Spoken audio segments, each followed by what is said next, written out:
Welcome to The Explainer. I am absolutely thrilled you're tuning in today because we are setting the stage for a true masterclass. If you've been paying any attention at all, you already know the digital landscape has completely fractured and reformed over the last couple of years. So today, we're diving into the ultimate master playbook for building a resilient, algorithm-proof, and highly profitable YouTube channel in 2026.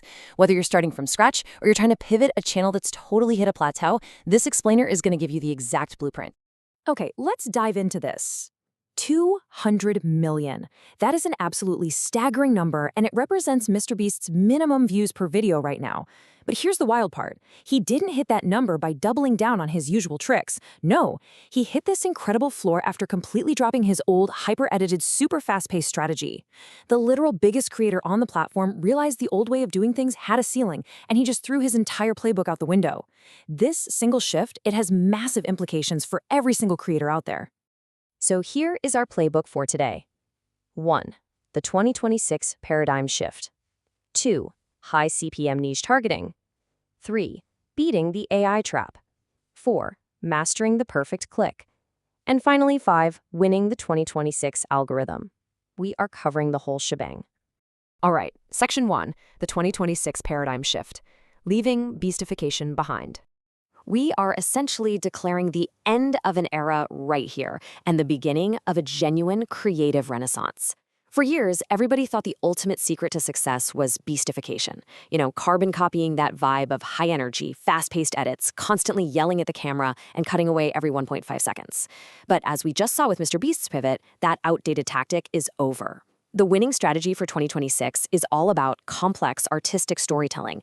It's about building real narrative tension and leaning into authentic creative expression. Storytelling is an advanced technique for sure, and it's forcing creators to carve out their own unique artistic paths instead of just leaning on overstimulating editing tricks. Moving right along to Section 2, high CPM niche targeting. Basically, it's time to stop grinding for pennies.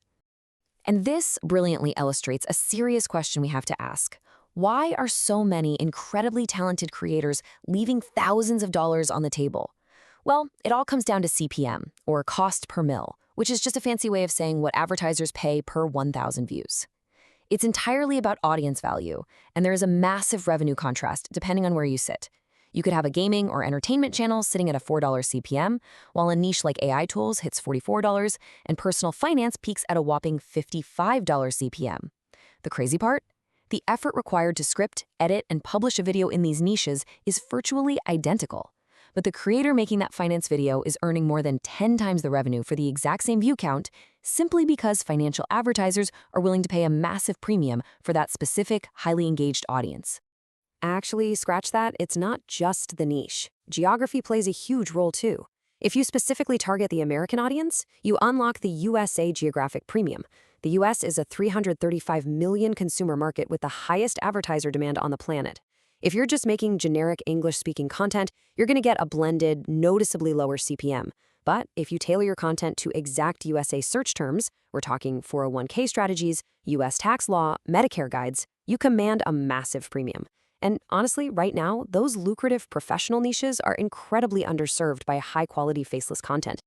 Up next, Section 3, beating the AI trap, surviving the slop filters.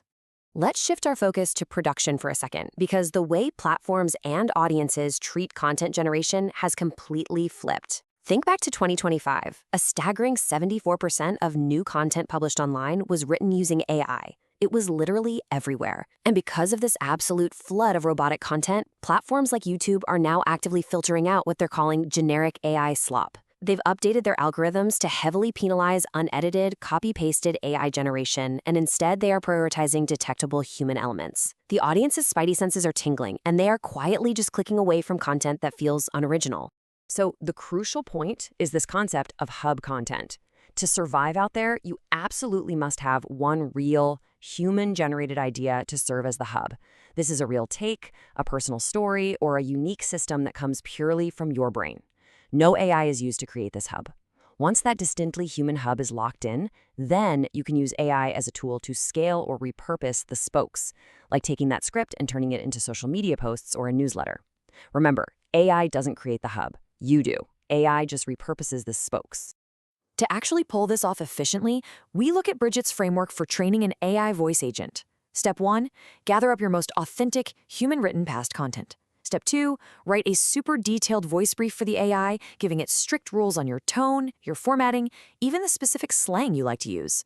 But step 3 is really where the magic happens. You test it with your hub content, and you must manually edit those outputs. When you fix a word or tweak a phrase to sound more natural, you feed those manual corrections right back to the AI, asking it to study the differences and save those learnings. Over time, it's like a giant puzzle, and the AI actually learns to replicate your unique brand voice.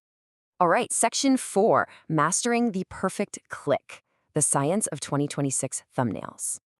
Once your content is incredible and authentic, we have to talk about packaging and distribution. The single most important factor for getting your video watched is mastering the clickbait, but without resorting to cheap, trust-destroying tricks. You can say goodbye to misleading clickbait right now. Clickbait destroys your attention, and it'll kill your channel fast. Instead, 2026 is all about the curiosity gap.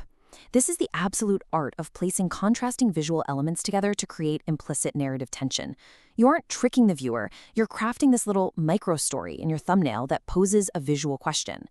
The viewer feels this psychological need to resolve that tension, and the only way to do it is by clicking on your video.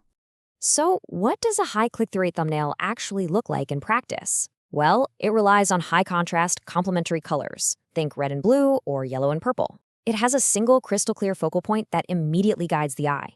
It features faces with strong emotional triggers like surprise or deep curiosity. It uses consistent brand elements so your subscribers recognize you instantly. But here is the most surprising fact of all. Thumbnails with 0 to 3 text characters significantly outperform text-heavy designs, especially on mobile, where the vast majority of viewing actually happens. Less is absolutely more here. But hold up, here's the biggest myth in A/B testing that we really need to bust right now. YouTube doesn't pick a winning thumbnail based on raw clicks alone. If a super flashy title gets the click, but people bounce after 10 seconds, it loses the test.